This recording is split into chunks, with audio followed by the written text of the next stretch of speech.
Well, good morning. This is actually 15 people more than I was hoping for.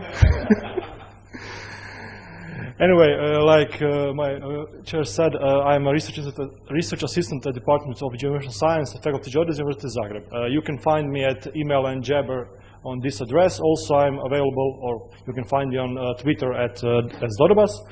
And if I would describe myself with three keywords, I would say that I'm into open source, I'm into web technologies, and I'm into open data. So what was the motivation for this Kartolog, a smart tile cache? Basically, we needed a map to solve a problem. We needed a map that was fast web sleeping map with a lot of layers. So we said, okay, this space is cheap, let's cache everything that we can. Also, we are using Mapnik for rendering of spatial data, and we had some experience with TileCache, MapProxy, and GeoWebCache, like existing tile caching technologies. Also, we wanted to try so-called the new cool buzz technologies, NoSQL databases, asynchronous frameworks, and things like that. So basically, we posed two questions.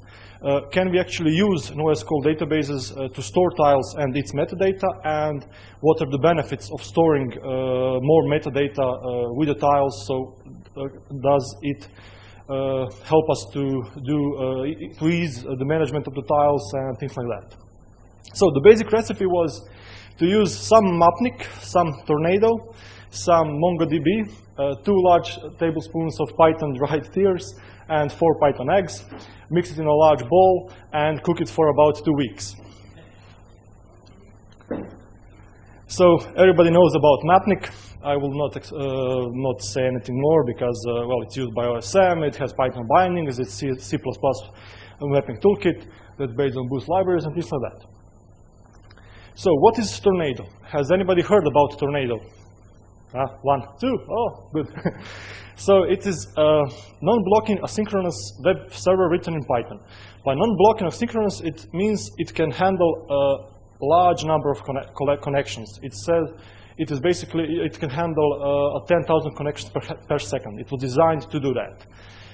It was developed by a company that FriendFeed. I hope that you heard of that.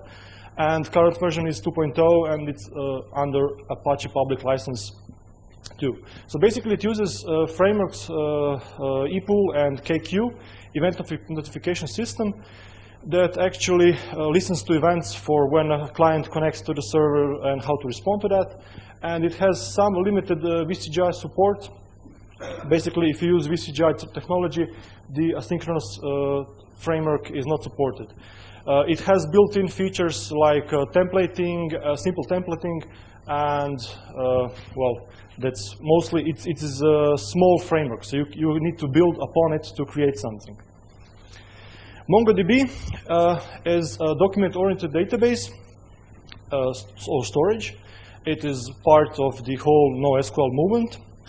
It actually uses something called BSON, which is binary JSON, to store the data on the disk. It is developed by a company called that is 10gen, and current version is 8.1 under Affero GNU GPL license version 3. So basically, in MongoDB, you can have one or more databases, and each database has one or more collections, and each collection can have one or more documents. MongoDB, as it is part of NoSQL, it has all the nice keywords, or let's say cool buzz technologies like replications, auto-sharding, atomic updates, indexing, and basically, I will not explain each of them, but it also has spatial indexing. But for the purposes of spatial indexing, it only supports geohash, meaning that you can only index points. So lines and polygons cannot be indexed. Also, it has drivers for most major programming languages. Basically, I think that there's 15 drivers currently available. And only some of the drivers are truly asynchronous in a way that you can use the asynchronicity of the database and the Tornado framework. So that brings us to the Kartolog, which started as integration of GeoDjango and TileCache in June 2010, I think. And the name is basically a combination of something called Karta, which is probably recognized in most Slavic-speaking countries, which is actually a map, and a suffixologist, which is an expert. So cartologist would be expert for maps, something like that. In October 2011, it was rewritten in using CoolBus technologies. And basic idea was to try to simplify tile management using a simple web interface and to simplify things like layer combining, seeding of the layers, cache invalidation, perhaps some styling or maybe even authorization of access to the tiles.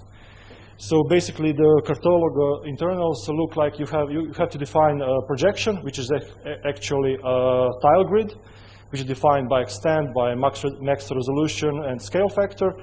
There are projects. Each project can have only one projection, but if you have two projects in the same projection, you can actually combine the tiles of the two projects. Each project can have one or more layers. A layer, as we said, we are using Mapnik, so in each layer we define a map file, total opacity of the layer, meta size or meta buffer for the rendering. And we have tiles at last, which each tile is identified by something called TileCache. TileCache is actually an MD5 hash that is consisting of X, Y, and Z of the tile, zoom level, layers, each projections, and image format. And actually, tile hash is indexed in the MongoDB, so once you generate the tile hash, it is accessed by index, so it's quite fast to access the tile itself. So about the tile metadata, currently we store the tile hash, the status of the tile, which can be blank, rendering, or done. Status of the tile allows us to have multiple rendering frameworks, rendering clients. There's also a list of layers, the image format of the tile, how many times was it accessed during some period, and when was it last accessed. That allows us to say if the tile was not accessed in the last 7 days, just delete it from the database, and things like that. Also, there are things like spatial reference system, tile size itself, so you can calculate how much space does the tile use on the disk, X, Y, Z, and when was the tile created. For the architecture, well, the client or the user requests a tile. The application server generates this tile cache and checks the database if the tile is in the database. If the tile is in the database, it will return the tile to the client. If it's not, it will create a new tile that is blank. So there is a different process or any number of processes that actually render the tiles. So the rendering processes check the database if there are any tiles that are blank, gets the tile, tries to render it by using spatial data. And the thing is, it's currently done in a way that the client needs to re-request the tile to actually get the tile. So the first time the tile will be blank, and on the second request the client will get the tile. But this is not that big of an issue because it really speeds up the things. So current implemented features of the Kartolog it is VMS compliant tile service. Actually, I say compliant because it only checks for some of the parameters of the VMS, and actually can return only tiles, so basically compliant. So it has built-in web management of projections, project, and layers. It has a simple status report page that shows us the number of tiles in the database, the tiles that are currently rendering, and the blank tiles. There is also a demo application which, when you download the code, you have some sample data that actually, if you run it, you can get in a couple of minutes the working environment. And there is a couple of MapReduce scripts that enable us to analyze the database. So, for the future ideas of this project, well, there are many ideas, but there's just a few. So the thing is, maybe we should try to create support for legacy clients, so that in a similar way that MapProxy does it. So you can have a regular VMS request to this service. Maybe we could even try to do some reprojection. Also, we should try to detect the single color images. So we can link those in the database and not store all the single color images in the database. We can try to support more protocols like TMS or VMTS. Also, maybe there is a need to create a new kind of protocol that would be REST-based specifically for this service, that would allow us maybe to have more control of the database behind using application servers. Currently, there is actually no use of whole asynchronous thing in the database and the service, because the driver for the database, which is in Python, does not support asynchronicity, but the other one, other driver does, but we haven't tested that, so I don't know if it's stable enough or if it's working.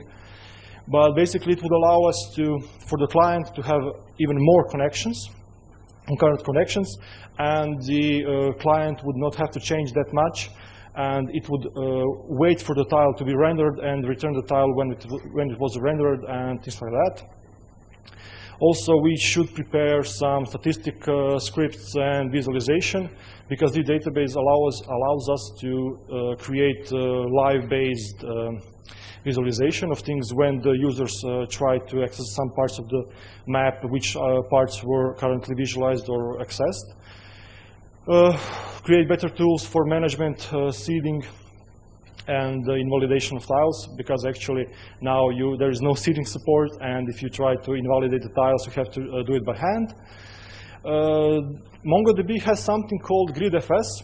It is actually a file system inside the database that allows you to store any kind of file, any size of the file in the database. So we currently in this system we store the tile or the image and the metadata in the same document. And with the GridFS we could separate that in a sense that metadata would be one collection and all the files would be another collection, so that would simplify management and maybe even waste less space than it's currently wasting. There is something called cap collections that you can use to create real-time request logging. And there is also a question, should we cache really everything? Because currently there have some statistic in the end, but currently there are some layers that only have like 20 or 40 tiles, and maybe that were accessed once and never again. So maybe it's not. Maybe it's just cache-based layers and combinations. Create. For instance, if some combinations was accessed 20 times in the last 2 days, maybe we should cache that later. And also create documentation, because there is no documentation. So for the last slide, you can get a code and some of the documentation at the Bitbucket. And this project is used for the last 8 months. I would dare to say in production, but well, you will see the codes and code and see what I mean. And basically, we have 26 layers, which produced 265 layer combinations. And we have like, let's say it's better to say 500,000 tiles that are stored using 11.4 gigabytes. And I think the 12.9 is actually used by the database, because MongoDB has a feature called that allows atomic updates of the documents. So it uses some more space to pre-pad, so it doesn't have to move the document to the end of the database. You can just update document in place. So there's let's say a parameter that allows you to finely tune that. Also, the indexes currently use 70 megabytes, so it's not that much. We only index tile hash and the status of the tiles. And the biggest layer that we have has 30,000 tiles, and the smallest layer has only 24 tiles. So basically, this is end of my talk, and if you have any questions, I would try to answer them.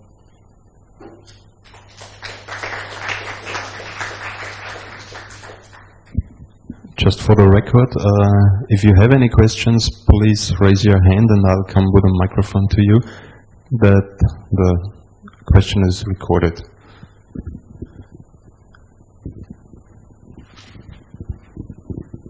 What's the reason you use MD5 hash and not quad codes or something like that?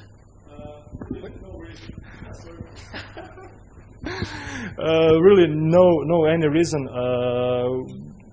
I think, well, that's the one of the Python has support for multiple hashing algorithms, and MD5 was one of them. So we can change that, or we can talk about changing that. It's not really an issue. We only needed something that would uniquely describe a tile based on certain arguments.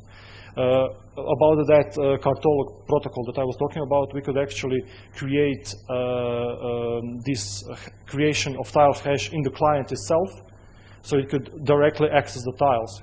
Currently, it goes to the application servers and then creates a tile hash that checks the database, and this way we can create it to the client, and client would access the tile almost directly.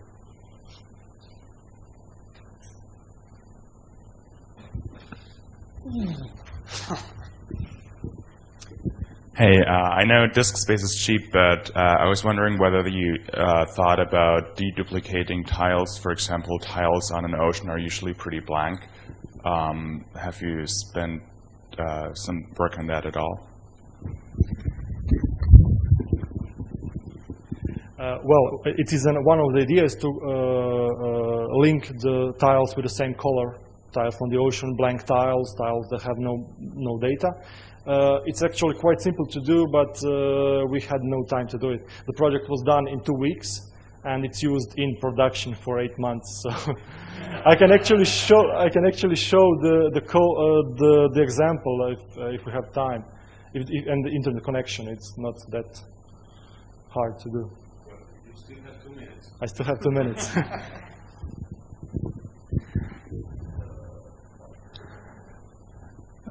Any more questions to that? So before he's starting his presentation, I'd like to take the opportunity to say thank you for your very interesting talk. We'll wait for the short demonstration. Wow. Basically, a base layer, and you can access the other layers just by clicking on it. It's quite fast. And if you try to access a layer that has no